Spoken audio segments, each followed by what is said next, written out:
Every day there is a forgetting, and every moment there is the possibility of remembering. Remembering who you truly are, awakening to your body, to the inner world and experience of being alive. Here is where you find the beauty, the joy. Here is where you free your soma.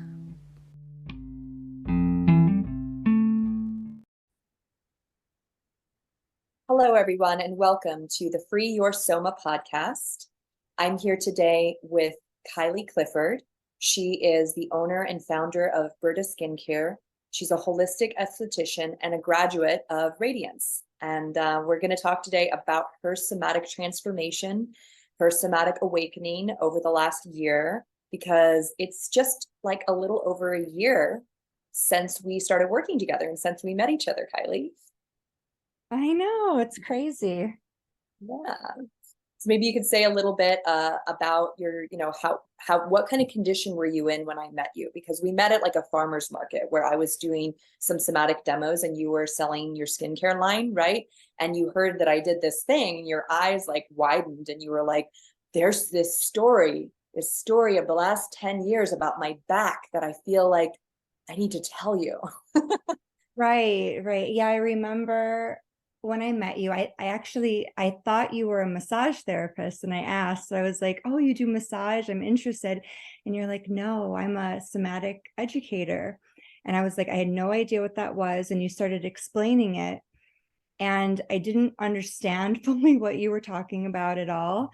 But I was like, I'm really intrigued because of, my journey with my back. It's been a long journey. Basically, I saw my first chiropractor at 17.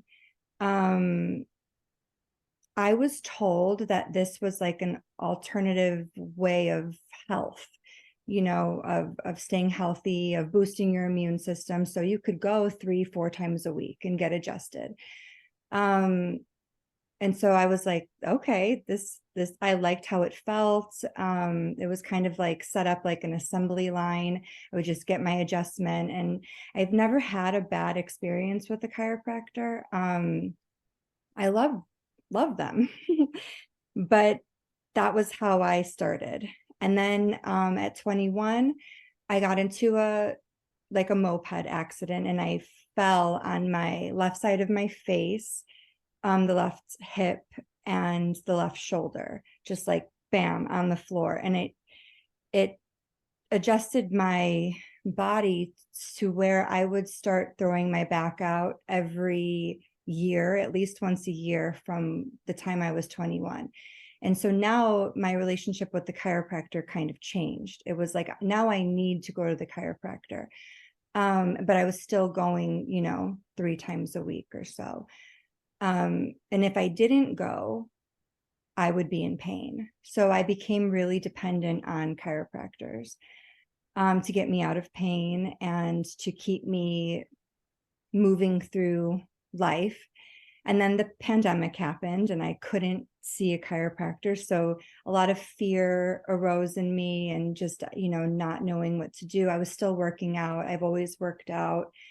And so I started just like seeing a physical therapist. I saw acupuncturists after COVID because I was trying to kind of wean myself off of chiropractors because I started noticing I don't want to be dependent. I want to, feel stronger and more capable in my body and not need someone to put me back together.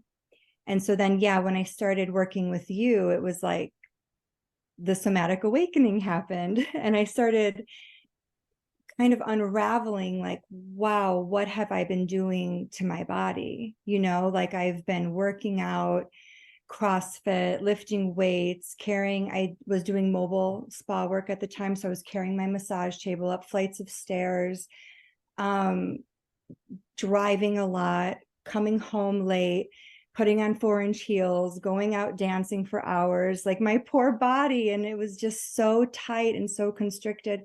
And then there's this fear that was in my body. Like there's so much going on. So working with you really helped to unravel all of that, bring more space and movement into my body, and heal like a lot of the emotional things that were going on, the fear. And I developed empowerment for myself. And I mean, yeah, it was amazing. Yeah, well, and what I think was interesting too is that, you actually at this point had experienced another somatic modality. You had been Rolfed, right? You had gone through Rolfing. And that was the first part of your somatic awakening, meaning you, in that Rolfing experience, I remember you telling me that like you realized that there were memories and there were emotions that were connected to different parts of your body, right? Yeah. Oh yeah, I almost forgot about. I did, 3 sessions of Rolfing, so it's 10 sessions each. And I think that was the first time I felt kind of like it was almost like this euphoric kind of like I'm on something feeling, where I'm just like, oh my gosh, I'm here. Like I'm here. Maybe it was an embodiment moment. Like I was feeling embodied because, I mean, they go into your mouth. Like, I mean, it's painful, but it just, I tried a lot of things. I did a lot of things. Um, you know, I did really like that, but look, like where I'm at now, um, I since I know myself better, I feel like what's more aligned is more gentle than Ralphing for sure. But I did have an embodiment experience with Ralphing, and also with physical therapy. I found a really good physical therapist, and it was like that's when I started kind of having body awareness, because he made me accountable for things. He wasn't just like, do this and do this. He was like, what do you feel? Where are you feeling this? Like, where are you in your body? So I didn't realize how disconnected I was from my body, for sure. Yeah, and I think that those approaches, while they may not specifically call themselves, like a somatic approach, like a Rolfer usually calls himself a Rolfer, even though it is a somatic modality, you know what I mean? And a physical therapist who's having you really connect in and asking you questions. And like you said, holding you accountable. But in the same way, it's also like giving you back your power, saying, you're giving you an opportunity to be self-responsible and not just go through the motions or just do whatever they say, right? Those approaches really are a more somatic approach, meaning they're asking you to sense into what you're experiencing moment to moment and to make self adjustments. Because, and this is, of course, coming from a somatic educator here, but we are self adjusting, self healing creatures. Like that is what our bodies do, and even in the case of, like, say, a bad habit or a pattern that we pick up from somebody else, or that we, comes as a result from something outside, right? Like say you met some, physical therapist or a trainer, and they said, just do this exercise, right? They tell you that, and then you take it on, and you are the one who is perpetuating. You are the one who's continuing to choose to do that exercise, even after they're, gone out of your space, even if it's been, 7 years, and like they're no longer even, thinking about you, and you're still doing this thing that they told you to do. It's always you. It always comes back to what you're deciding and choosing to do, right?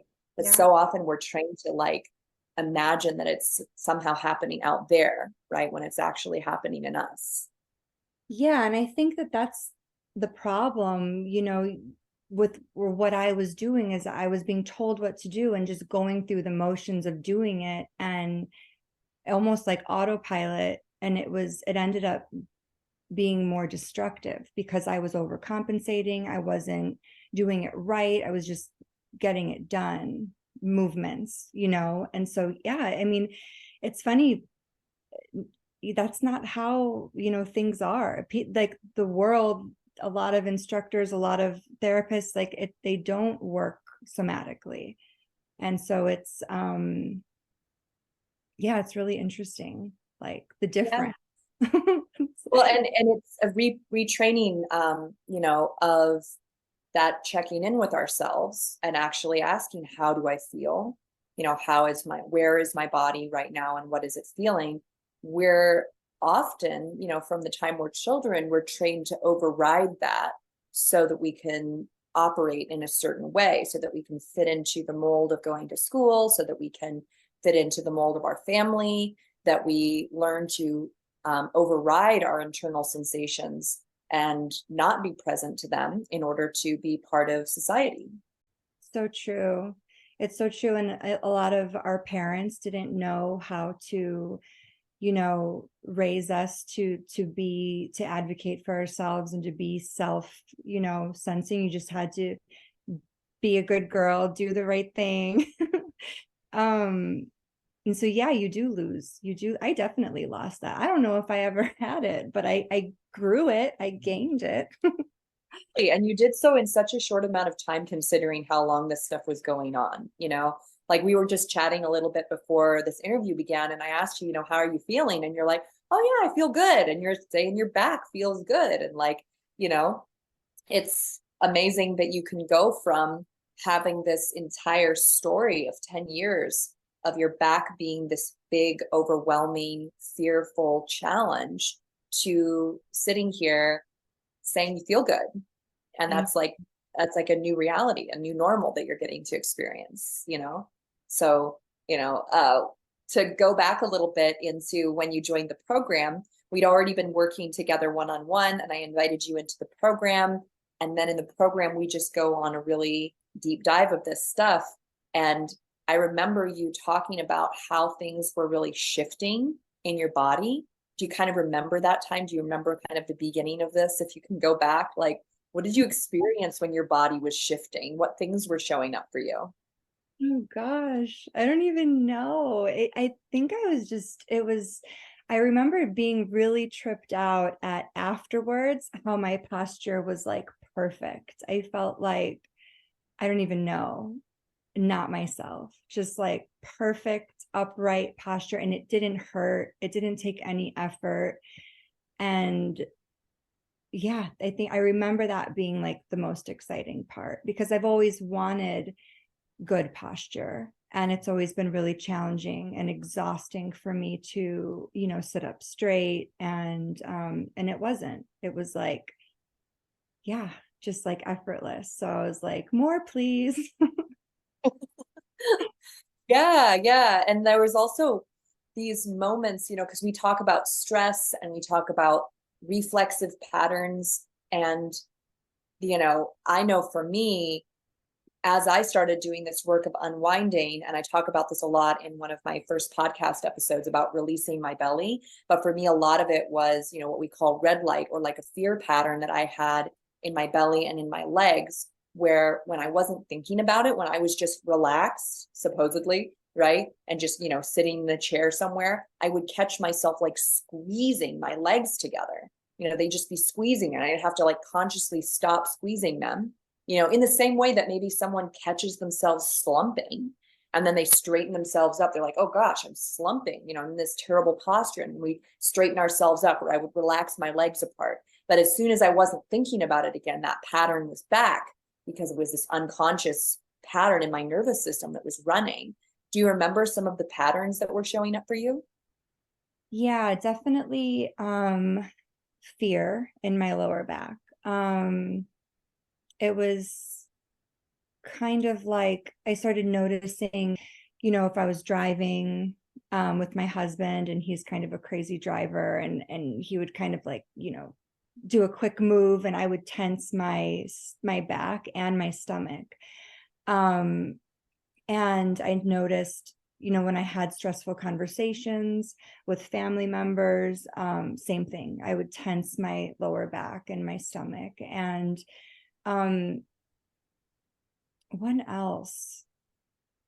Just and in the sessions when that was unwinding, I remembered doing that at a really young age as a way to kind of hide my fear.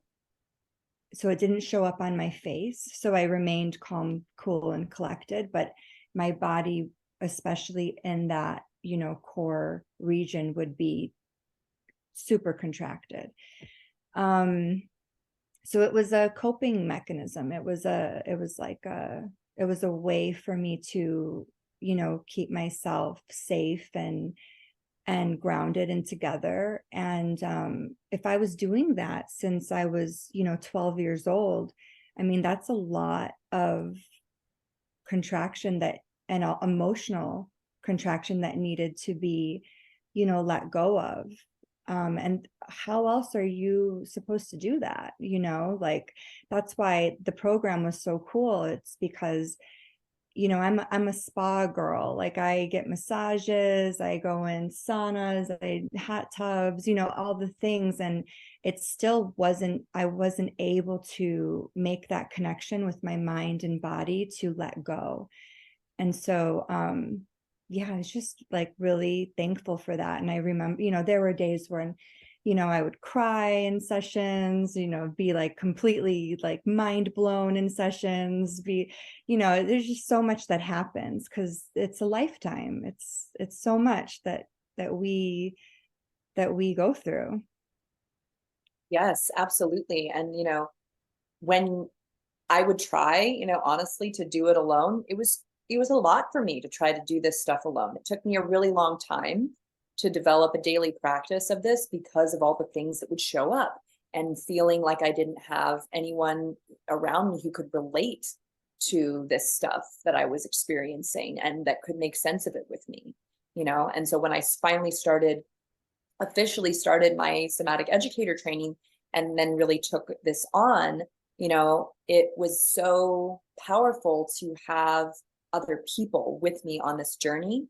And it was powerful to have mentors who had been through it, who could simply sit there with me and validate my experience and let me fully have it instead of maybe being a little triggered by it or confronted by it or just confused by it, like a lot of people were, and so that's the other thing that I feel like part of why I've created this program is so that there's a space for this to occur. There's a container for this to take place in, where we can really let go of this stuff because we can. Our bodies are able to do that.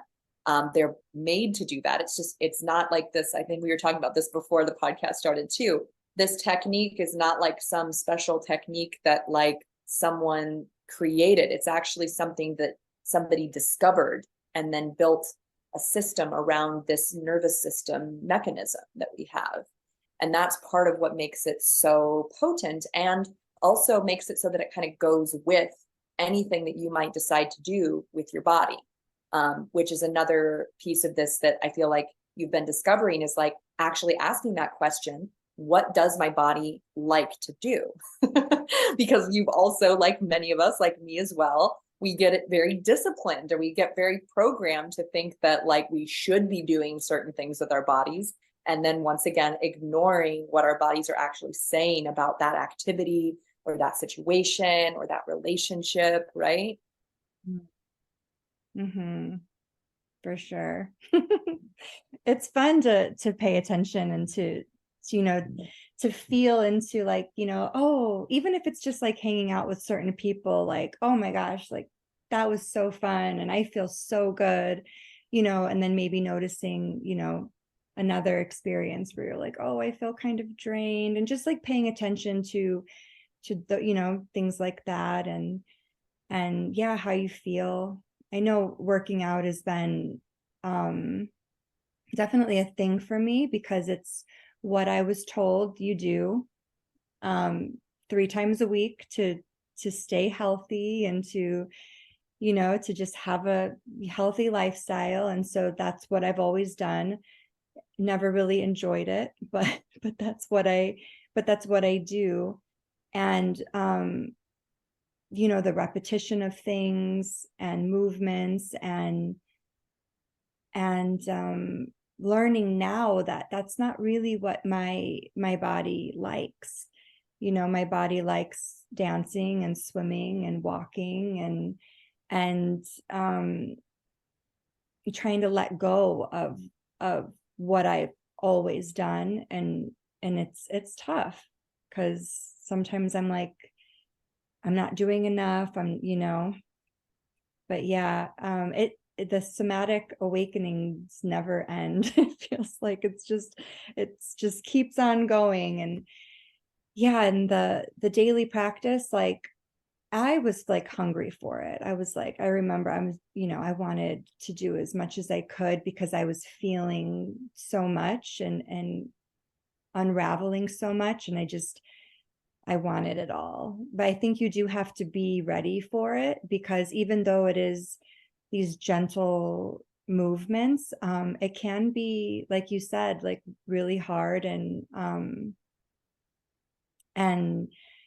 it could be a lot. I mean, it is a lot. And so, but trying it and having it like plant a seed, like it can't hurt.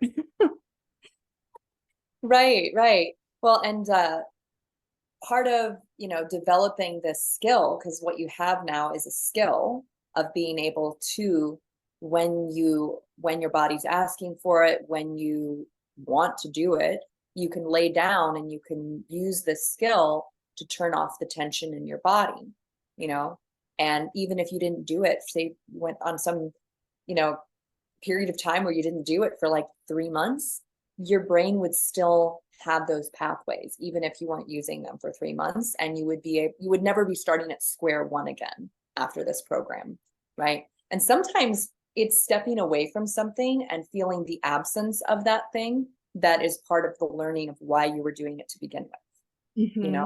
I've learned that over and over in this practice, definitely.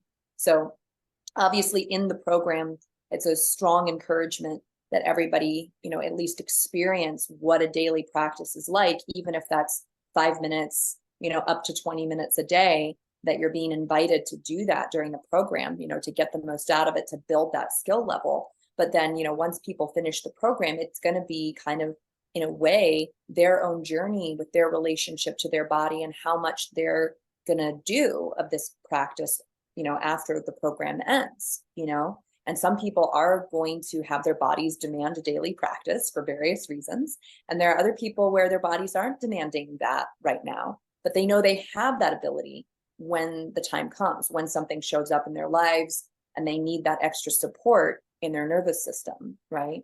Yeah. Oh yeah. I love having this skill. It's invaluable. I mean, I was just taking like a prenatal yoga class, and I found myself doing some little neck exercises on my own, like towards the end of the class. And I kind of, took a break for a while to just feel into my body changing, because I'm pregnant. And but then I went on a little retreat to Mount Shasta, and I was with a bunch of girls, and we were laying on the floor, looking at the stars, and I found myself doing somatics, and I just needed it. I didn't even know I needed it. I mean, I wanted to do it, and just had a couple minutes for myself. No one even can tell you're doing anything. I mean, it's so it's so special, and it's so I don't know, it's just having like an amazing tool in your pocket that you could, especially when traveling or when stressed, or you could do it when you're sitting, and it's a way to come back into your body and to calm everything. And I mean, like, who wouldn't want that? Right. Well, that's what I often feel about this, is like, if people really knew what this was, they wouldn't hesitate, But then of course, not every person feels safe to become relaxed. And that's also something that, I've run into a few different times, and we might run into in these like small ways, is like, who am I when I'm relaxed and when my life is peaceful and when I'm calm? Do I actually know that person? Like, who is that person? And are there parts of me that are craving what's familiar, which is stress and fear and frustration and conflict? And so do I find myself, creating that or being drawn to that because it's familiar? right? And then, whatever we want to call it, if we want to call it self-sabotage or like an upper limit problem, but it also is just a way that our bodies are trying to return to something that they know. And so it's a practice. It really is a practice over time of being comfortable being relaxed, because many of us have been learning to be comfortable being like tense. We've been tolerating tense muscles. But kind of coming back to this other theme that's been going on for you, it's so incredible that now you are able to take care of yourself, that you're not dependent on a specific person in a specific building, at a specific time of day to come out of your discomfort, that you can do that, like you said, sitting in a chair or when you're traveling, and that you can come back home to yourself in this way. Like, you at a few different times have said such really wonderful, really powerful, insightful things about what that's meant for you, to feel this sense of empowerment. I mean, it's what I wanted. I didn't know that I was going to get what I wanted, out of this program. I thought I was just going to be trying another thing, and because I'm down to try. There's so many things out there. Oh my gosh. It's amazing. There's so many things. And I'm like, let me try this thing. But it actually was the answer for me. The self empowerment, oh gosh, it helped even just my sense of self in general. Yeah, knowing who I am, knowing where I am in space, feeling into my body, how my body feels. I mean, yeah, it's crazy. I definitely love still, seeing my acupuncturist once a month. And I found a pregnancy chiropractor that I now see once a month. And she actually told me that I was over adjusted. And so anyone that is doing what I was doing, going too much to the chiropractor, there is a thing as being over adjusted. Too much of a good thing is sometimes not good. So yeah,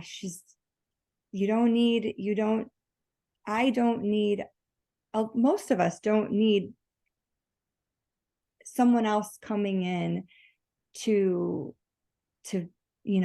fix them or to make them healthier and better. A lot of times we just need to feel into where we're at.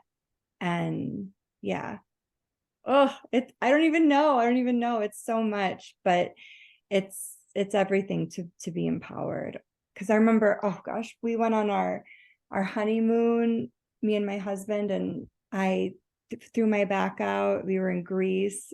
I didn't know what to do. I was like, oh, I have to find someone to put me back together. And I'm, relatively young. It was really sad and scary for me to be so dependent on other people and to not know, how to really take care of myself. And now, I'm going on 7 months pregnant, and yeah, like you were telling me, you're like, how are you feeling? And it's hard for me to even remember where I was at, because I'm just not there anymore. Like, I feel normal. I feel good. Yeah, it's weird. Yeah, and it's funny when, because I hear this a lot, like, when people will finish like, a session or something, and they'll say like that they feel normal, but what they mean is like, I feel like how I like feel like I should have felt, but that I didn't feel. Because we can feel when things are off in our bodies, but we can't like explain it, and we don't know why it's happening. There's this kind of like mystery, and it all just gets kind of pushed together into this like something's wrong with me kind of feeling, because we don't know like why my back is getting, throwing out all the time. Maybe it was that motorcycle accident, maybe it was this, maybe it was that. When you start realizing that it's this accumulation of everything including your thoughts and your feelings that have been going on, that are all like, that are all coming together to create this phenomenon of your back going out. It's kind of like, oh, wow, there's suddenly this sense of you being responsible for that experience. And if you're responsible for it, it makes sense that there must be a way for you to undo that. There must be a way for you to shift out of that if you created it, right? If we created the circumstances of our lives, then we can create anything if we created this, right? Kind of that idea of like, you know, that we're always manifesting something, but we're often unconscious to what it is that we're manifesting. So it feels like a shock and a surprise when we have certain experiences in our bodies, right?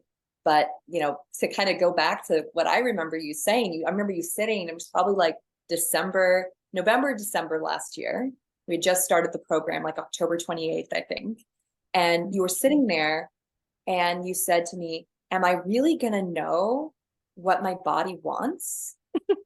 You're like, is that actually going to happen? Am I going to know what my body needs and wants? Because I feel like I've never really known that. And I can't imagine that right now. And I'm serious, Kylie, like less than a month and a half later, I think you were like in Costa Rica or something, and you were texting all of us. You're like, I know exactly what I want. I know exactly what my body needs.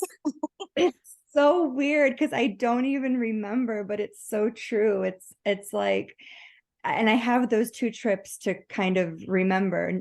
I went to Peru with one friend, and we both were, and the friend I went with is actually in your program now, but we were going on 18-hour days, like hiking and sightseeing and you know, sleeping in hostels. And I mean, we wanted to do everything, see everything. We didn't know when we were hungry. We weren't taking care of ourselves. We would hold if we had to pee, we would just hold it. You know, we were just like, we would come home and just be exhausted messes.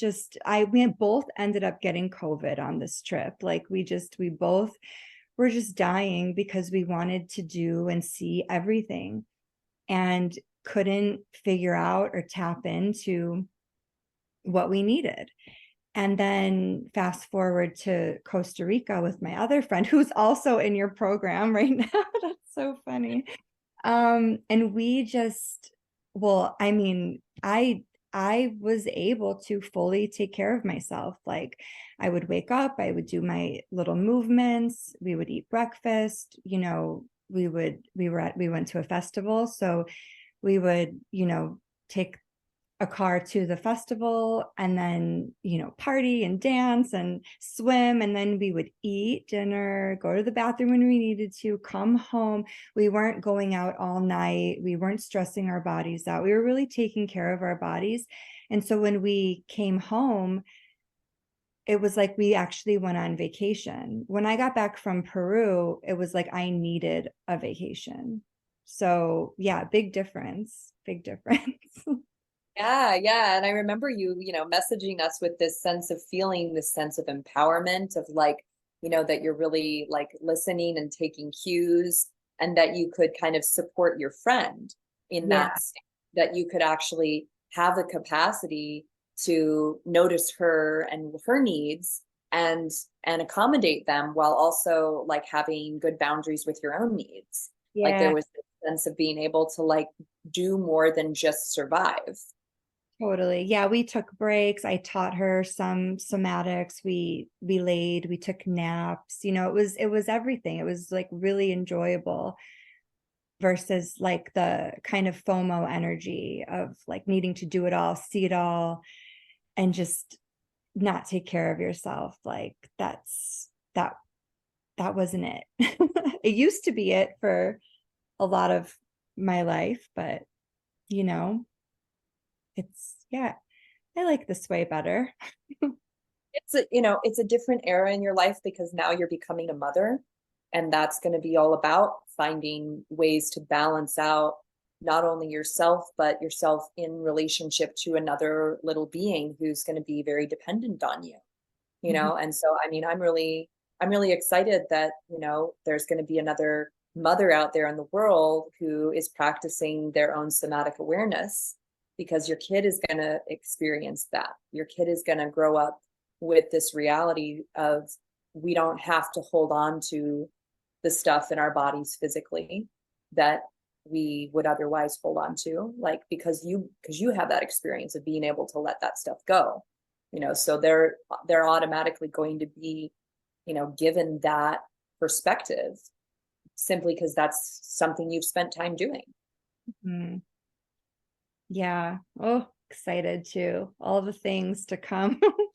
Yeah, yeah. And I'll have to show you, because there are some very simple, small ways, you know, when the baby comes, we'll put like together some time, because I've been doing more and more prenatal work. I've been doing more work with midwives. I think I mentioned this to you. You came to one of my prenatal classes, right? There are some really simple things that you can do with your baby, and then simple stuff that you can do like with your toddler, you know, when they have an ache or a pain, that you can help them integrate it in their nervous system, like right away, because their nervous system's so fresh, you know? I love that. What about like labor moves? I know I got to get pregnant again and go through that. So I can teach more on it, because when I had my son 5 years ago, I was still struggling to have a daily practice, you know, to be totally honest. Like, even though I'd been practicing a long time, it was hard for me during my pregnancy for a whole lot of reasons to make that part of it, you know? So I feel like if I did go through that again, which I might, my husband and I talk about it, then I would be able to kind of use that as a time to experiment with how to really incorporate that into labor, because I definitely know that it can be incorporated into labor. But I'll say in general, if you can do your pregnancy series like before, like the final 5 days or whatever before your due date, just really pump up the somatics. It's going to put your body into that rhythm. It's going to make the birthing process easier, because you're going to be able to let your body do what it needs to do, and those muscles and those bones that need to open for you to actually bring the baby out are going to know how to do that. They're not going to be accidentally hypertonic and preventing that from occurring. Okay. Yeah, I'll definitely keep it up, because yeah, that's that's the whole thing. I got my first kind of like, I think it was like a Braxton Hicks type thing. Yeah, I'm like, and I haven't taken any classes yet. So I, you know, so it was kind of shocking. But yeah, it's kind of like, what do you do? It's so, you know, your stomach hardens and it's like so painful, and you're just kind of like, oh, I don't know what to do. I don't know, you know. So and I know you get more used to them, the contractions, like during labor, but I'm wondering, I could see some kind of, you know, movement maybe to help move through the pain, some somatic kind of movement. Sure. Yeah, absolutely. Pregnancy series is going to be really helpful. Yeah, and then you'll want to continue the pregnancy series like the first couple of weeks after you have the baby, you know, before you go to the regular practice again. Okay. But yeah, I'll keep discovering more about it and integrating things, because, you know, that's like you said, like there's no end to this somatic awakening, and there's no end to this somatic journey as we discover, you know, spaces in our bodies or in our consciousness that we were unaware of. It just keeps going, which is actually really wonderful when we realize that that means there's, you know, there's no end to how alive and embodied we can become, right? And sometimes when we have those, they feel like a regression, or they feel like we're going back to some previous conditioning or pattern. It's not really that. It's more like a review. That's how I've started to think about it. It's not a regression. It's a review. Like when you finish that chapter of like a textbook, right? There's that little space on the last page where they give you a review of like everything that came before in this chapter of the textbook. You know, before you move on to the next chapter, you got to have a review, right? So I started thinking about it like that. When we come across these times in life where we feel like we're going backwards somehow, or we're falling back into an old pattern or old behavior, it's not a regression, it's a review. Going to the next chapter. I like that. Yeah, totally. Oh, well, yeah, it's been just such an amazing year to meet you and to meet, some of your really awesome and amazing friends who are now in the program, and to witness their development and just being able to spread this work more, because, people don't know that this exists. Mhm. And I'm, incredibly grateful for the way that you've been amplifying and sharing this work in your own life, because you're inviting more people in your world to experience this empowerment that you're experiencing.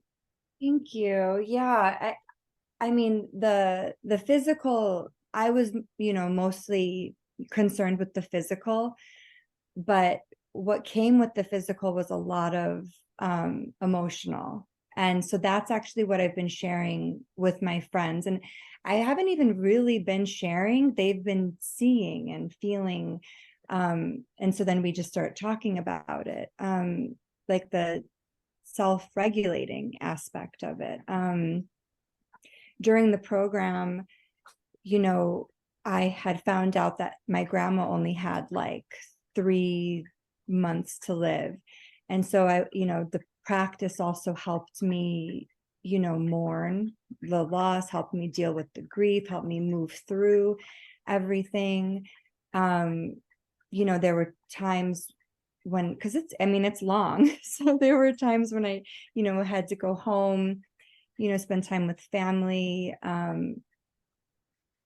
And I was able to feel into, my nervous system and how it's normally a little bit dysregulated, and, my emotions, and how I can calm myself, like self-soothe and actually regulate, my emotions. And if I can't, can communicate that. I mean, all these things are really important. I mean, it's definitely, a gift. And I know, and whatever you bring into the program is valid, whether it's physical, emotional, wherever you're at. It's a safe space to kind of just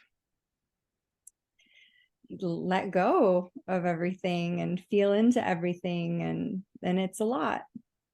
So yeah, Yeah. my friends are all really, really enjoying it, and the stories I'm hearing, and I'm like, oh yeah, I know. Well, that's a beautiful distinction that you made, that it's, the sharing of this work is not coming like as you proselytizing. It's coming from your radiance. It's coming from people noticing a shift in you and noticing you operating in a different way. And that's inspiring the conversation and inspiring the interest, is that you're showing up differently in your personal relationships too. Mhm. Wonderful.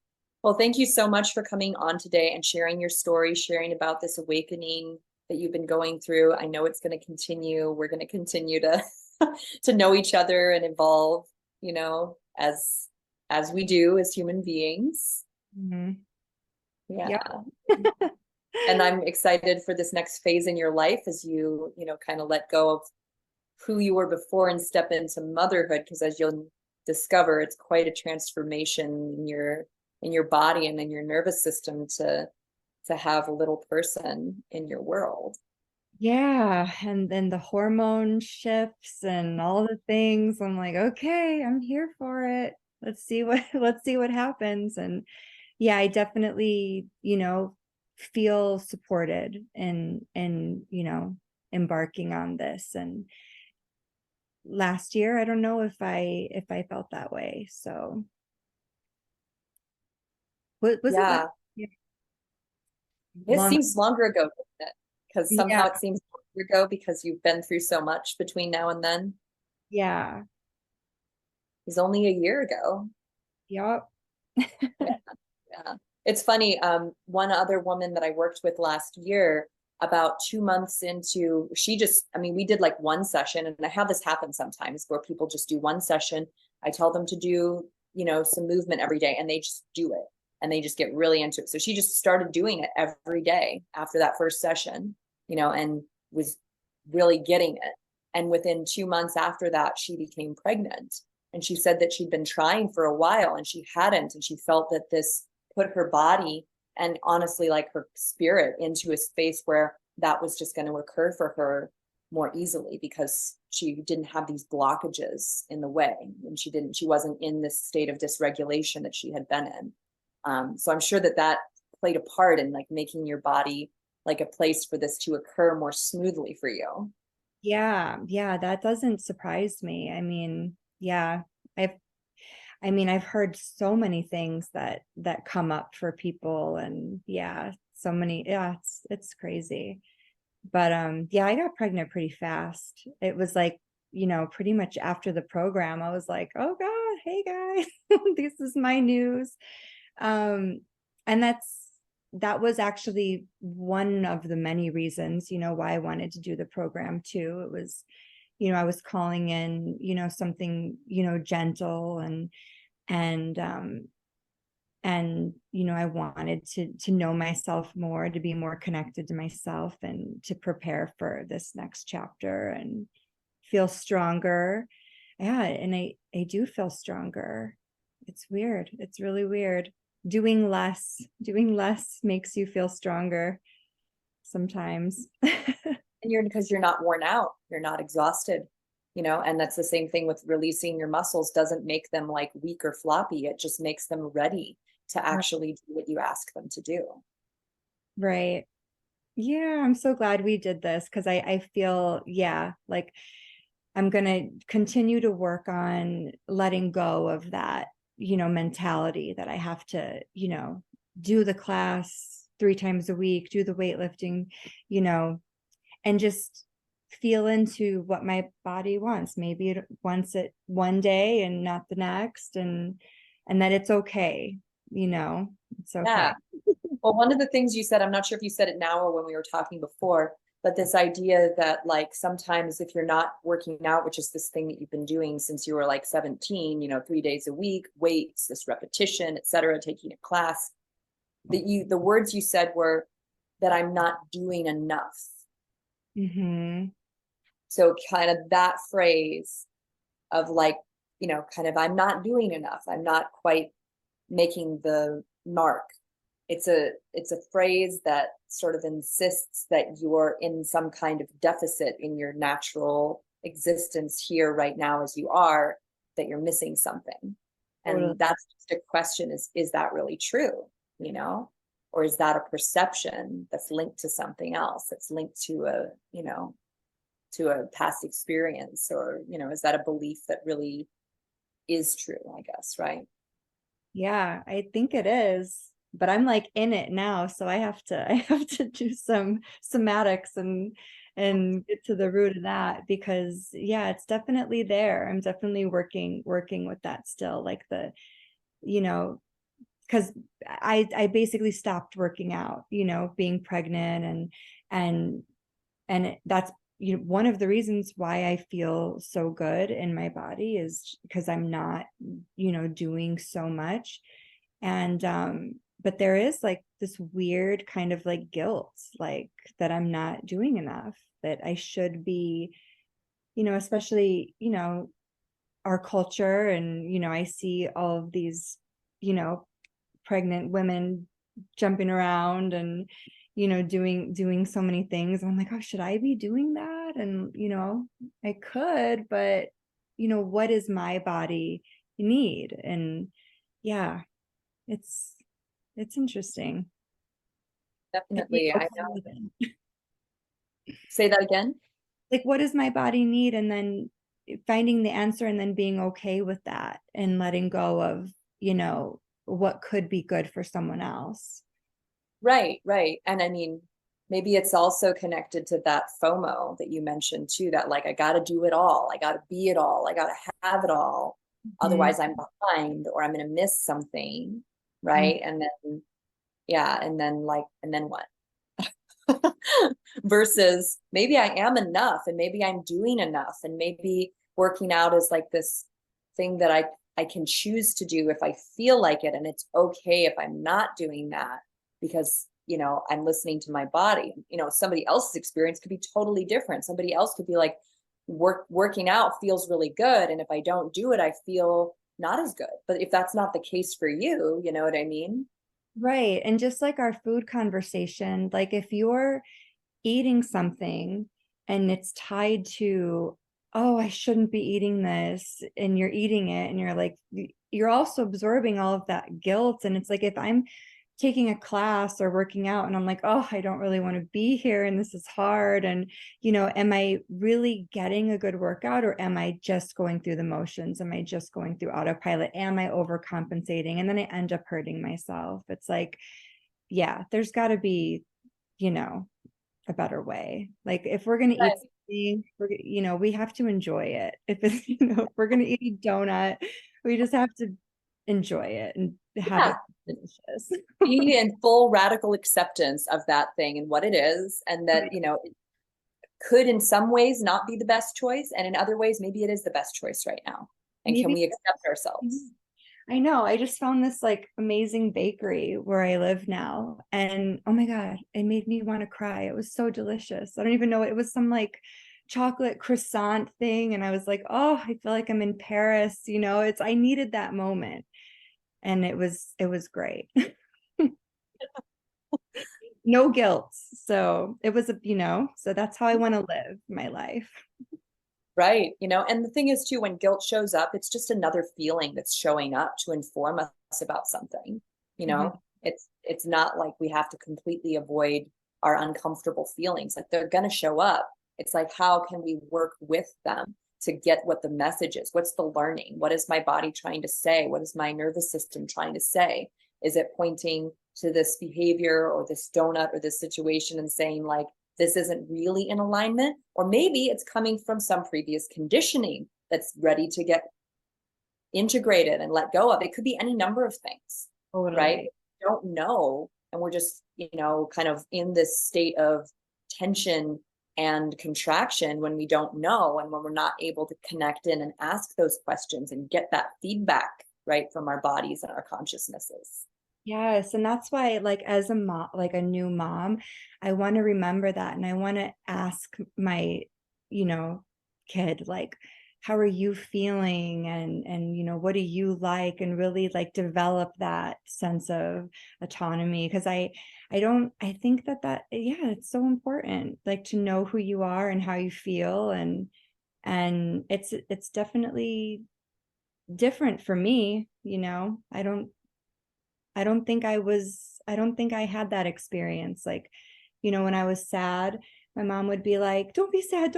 I'll do anything to make you happy. You know what I mean? Like, but maybe I needed to feel, what was going on, what was making me sad. And, but, she did her best. And, we love our kids and we just try our best. I'm hoping that hoping I do relate to that. When my son is like having a unpleasant experience of some kind, there's part of me that just wants to like scoop him up and make that experience just disappear, and then I have to check myself and be like, he's allowed to have this experience, and like I don't have to be like rushing in to make it different, so it's definitely hard. Yeah, we don't want to see them sad, but yeah, it's a journey. Yep. And it keeps going and going. So thank you once again for coming on the podcast and sharing your story, sharing about your somatic awakening. If somebody wants to reach out to you, if some piece of your story really spoke to them and they want to chat with you, where could someone reach out to you? I'm on Instagram at berda.skincare, BRDA.skincare.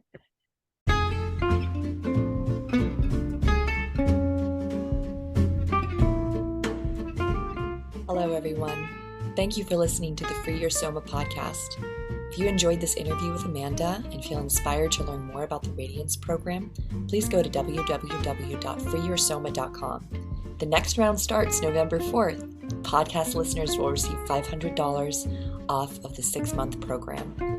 I'm so excited to see you blossom and shine as the Soma, the being that you truly are. So much love to you.